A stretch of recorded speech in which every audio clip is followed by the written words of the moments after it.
আসসালামু আলাইকুম।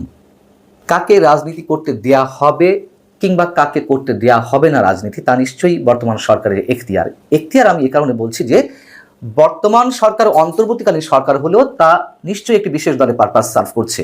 অতএব বেআইনি সবকিছু তাদের এখতিয়ারের মধ্যে পড়তেই পারে, কিন্তু বেআইনি কাজেরও তো একটি সীমা আছে।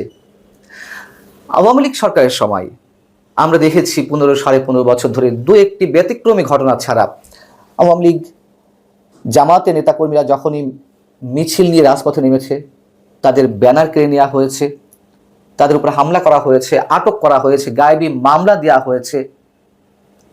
এর কারণটি কি? কারণ নিশ্চয়ই আওয়ামী সরকারের ঊর্ধ্বতর কর্তৃপক্ষের নির্দেশনা ছিল, তাই পুলিশ এই কাজগুলো করেছে। অথবা পুলিশ কখনো কখনো বা নিজ উদ্যোগে আওয়ামী বিরোধী রাজনীতিবিদদের উপরে স্টিম রোলার চালিয়েছে, এই কারণেই যে তারা যতটা এই কাজ করেছে তার জন্য ঠিক সমপরিমাণ পুরস্কৃত হয়েছেন পুলিশ সদস্যরা, এবং পুরস্কৃত হয়ে তারা আরো বেশি উৎসাহিত বোধ করেছেন। ধরে আনতে বললে তারা বেঁধে নিয়ে এসেছেন। আওয়ামী লীগ তো ফ্যাসিস্ট ছিল, এই কারণেই তাদেরকে ফ্যাসিস্ট বলা হচ্ছে, তাই না? আওয়ামী লীগ তো স্বৈরাচার ছিল, এই কারণেই বলা হচ্ছে।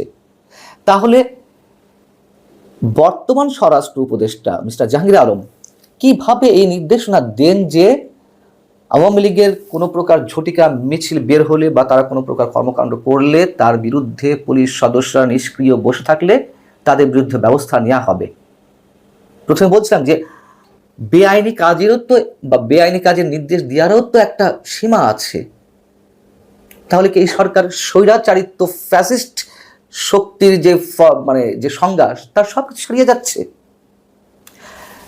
সম্প্রতি রাজধানীতে আওয়ামী লীগ বা এর বিভিন্ন অঙ্গ সংগঠনের ঝটিকা মিছিল বেড়ে গেছে, এবং মিছিলে তাদের নেতাকর্মীদের অংশগ্রহণও দিন দিন বাড়ছে। তাতে সরকারের মাথা খারাপ হয়ে গেছে। কেন মাথা খারাপ হয়ে গেছে একটু ইঙ্গিত দিয়েছি, পরে আবার একটু ব্যাখ্যা করব। তো স্বরাষ্ট্র উপদেষ্টা মিস্টার জাহাঙ্গীর আলম তিনি সাংবাদিকদের প্রশ্নের উদ্দেশ্যে শনিবার একটি অনুষ্ঠান শেষে বলছেন যে পুলিশ অলরেডি দুজনকে ধরেছে। মানে বেশ কৃতিত্ব জাহির করে তিনি বলছেন পুলিশ ধরেছে দুজনকে। অপরাধ কি ছিল তাদের? মিছিল করেছে, এই তো, বেশ ভালো কথা। আওয়ামী লীগের কার্যক্রম ও ঝটিকা মিছিলের বিরুদ্ধে পুলিশের কোনো নিষ্ক্রিয়তা পেলে কঠোর ব্যবস্থা নেওয়া হবে। তারা যদি এইগুলো বা ঝটিকা মিছিল টাইপের কোনো কিছু ভালোভাবে কন্ট্রোল করতে না পারে তাহলে তাদের বিরুদ্ধে ব্যবস্থা নেওয়া হবে। আওয়ামী লীগ কি নিষিদ্ধ হয়েছে? আবারও সেই কথা বলি, সেই প্রশ্ন তুলি। আওয়ামী লীগ তো নিষিদ্ধ কোনো সংগঠন নয় যে এর নেতাকর্মীরাও নিষিদ্ধ হয়ে যাবেন। তাহলে আওয়ামী লীগের পক্ষে কেন কার্যক্রম চালাতে পারবে না? আমরা তো বারবার বলছি, আবার বলতে হচ্ছে এই জন্য যে এই কথা না বললে আবার কেউ কেউ ট্যাগ লাগিয়ে দেবেন যে আমরা কারো না কারো পক্ষ হয়ে কথা বলছি। কারো না কারো পক্ষ হয়ে কথা বলি কিনা খোঁজ নিয়ে দেখুন আওয়ামী লীগ সরকারের সময় আমাদের মতন গুটি কয়েক মানুষ কি বলেছেন। তো এই যে স্বরাষ্ট্রমন্ত্রী নির্দেশ দিলেন আওয়ামী লীগ নিষিদ্ধ হওয়া না হওয়া সত্ত্বেও পুলিশ সংস্কার কমিশন কাজ করেছেন। পুলিশকে ধুয়ে মুছে ফ্রেশ করে তাদের মানসিকতা পরিবর্তন ঘটিয়ে কিভাবে পুলিশি ব্যবস্থার সংস্কার করা যায় এই জন্য, তাই না? পুলিশ সংস্কার কমিশনের পক্ষ থেকে এ ধরনের কোনো সুপারিশ কি আছে যে নিষিদ্ধ না হওয়া সত্ত্বেও যে কোনো দলের বিরুদ্ধে অ্যাকশন নেওয়া যাবে, পুলিশ অ্যাকশনে যেতে পারবে? এই যে বলা হয় যে পুলিশ তার মনোবল ফিরে পাচ্ছে না, পুলিশ কিভাবে মনোবল ফিরে পাবে? এ ধরনের একটা অন্যায় পুরোপুরি আইন বিরুদ্ধ একটি নির্দেশ যদি সরকারের পক্ষ দেওয়া হয়ে থাকে, পুলিশ কি করবে? সেই তো আওয়ামী পুলিশের চরিত্র ফিরে আসবে। এবং এই কাজগুলো কেন করা হচ্ছে আমরা খুব ভালো করেই বুঝি। এই সরকারকে টিকিয়ে রেখেছে ছাত্র সমন্বয়করা, সরকারের নিয়োগদাতা, প্রধান উপদেষ্টা নিয়োগদাতা ছাত্ররা। প্রধান উপদেষ্টা নিজের মুখেই বলেন এগুলো তো আমাদের কথা না। অতএব তারা যে দাবি তুলে যাচ্ছে দিনের পর দিন যে আওয়ামী লীগকে নিষিদ্ধ করতে হবে, সরকারের পক্ষ থেকে সে কথা ইনিয়ে বিনিয়ে বলা হচ্ছে বা কার্যক্রমে দেখানো হচ্ছে। যেহেতু নিষিদ্ধ করতে পারছে না, কিছু একটা দিয়ে তো ছাত্র সমন্বয়কদের শান্ত রাখতে হবে, খুশি রাখতে হবে। অতএব আওয়ামী লীগকে রাজপথে নামতে দেওয়া যাবে না। আর যারা ছাত্র সমন্বয়কদের বাইরে এই কথাগুলো বলছেন, বিশেষ এক শ্রেণীর বুদ্ধিজীবী গোছের লোক, বিনয়ের সঙ্গে প্রশ্ন, কিসের ভিত্তিতে আওয়ামী লীগকে নিষিদ্ধ করবেন? আওয়ামী লীগের যারা অপকর্ম করেছেন, বারবার বলি, হাজারবার বলবো, লাখবার বলবো, তাদের বিচার হোক, আইনে আওতায় আনা হোক, দৃষ্টান্তমূলক শাস্তি দেওয়া হোক, কোনো আপত্তি নেই। অথবা আওয়ামী লীগ তো আজ পর্যন্ত এখনো পর্যন্ত নিষিদ্ধ হয়নি, সেটি করেন, সেটি করার পর না বুঝবো যে এই ধরনের নির্দেশনার ভিত্তি আছে। মানে আমাদের আসলে অনেক কষ্টের মধ্যেও হাসতে হয়। 5 আগস্টের আগে পরে যেসব পুলিশ সদস্য হত্যাকাণ্ডের শিকার হয়েছেন তাদের ক্ষেত্রে বলা হয় যে বিপ্লব করতে গেলে এগুলো করার দরকার আছে, এবং এই পুলিশ সদস্যরা তো জনগণের পুলিশ না, এগুলো তো আওয়ামী পুলিশ ছিল, আওয়ামী লীগের দালাল ছিল।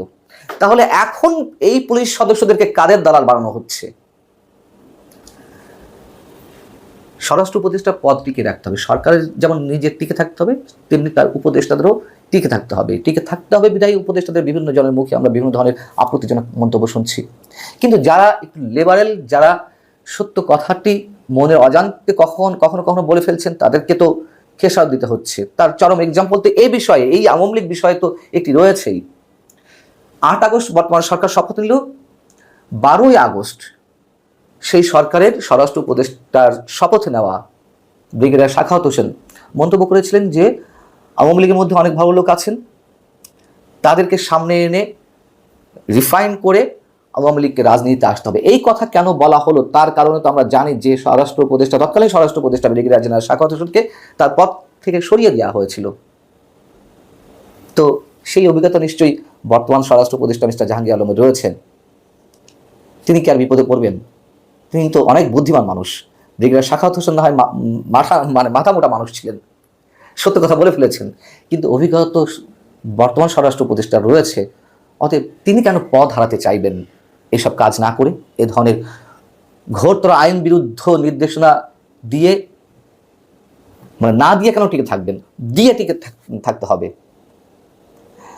উনি চাঁদাবাজি বন্ধ করতে পারেন না, যেই চাঁদাবাজির বিরুদ্ধে মানুষ অতিষ্ঠ হয়ে গেছে। উনি আওয়ামী লীগ নিষিদ্ধ করতে আসেন, আওয়ামী লীগের নেতাকর্মীদের সব কার্যক্রম বন্ধ করতে আসেন। এবং চাঁদাবাজি কেন বন্ধ হচ্ছে না তাও বিএনপির কোনো নেতাকর্মী বলছেন। বিএনপির গায়ে অতিমাত্রায় গন্ধ মাখছে, সত্যতাও রয়েছে নিশ্চয়ই, কিন্তু যে পরিমাণ বলা হচ্ছে সেক্ষেত্রে বিএনপি যদি বলছে যে আমাদের অনেক নেতাকর্মীর নামে অভিযোগ রয়েছে, কিন্তু এমনও কেউ রয়েছে যারা বিএনপি রাজনীতির সঙ্গে যুক্ত নন, বাট বিএনপির নাম ভাঙিয়ে তারা চাঁদাবাজি করছেন, তাদেরকে কেন ধরা হচ্ছে? অথবা বিএনপির যারা চাঁদাবাজি করছেন তাদের বিরুদ্ধে তো দলের পক্ষ থেকে কিছু অ্যাকশন নেওয়া হচ্ছে, কিন্তু সরকার কেন তাদেরকে আটক করছে না, গ্রেপ্তার করছে না? খুবই যৌক্তিক প্রশ্ন।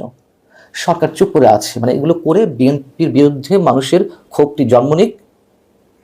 আর ছাত্ররা তো করছেই, যারা নতুন দল গঠন করেছে তাদের নেতাকর্মীরা করছে, তাদের বিরুদ্ধে কিছু করছে না, কিন্তু সবকিছু এসে বিএনপির গায়ে দোষ চাপানোর একটা অনন্তকর চেষ্টা। জামাত নিশ্চয়ই থেকে পিছিয়ে নেই। অতএব সবকিছু করা হচ্ছে একটা বিশেষ পক্ষকে খুশি করতে, সেই সোজাচারী স্টাইলে, সেই ফ্যাসিবাদী স্টাইলে। আল্লাহ হাফিজ, ভালো থাকুন।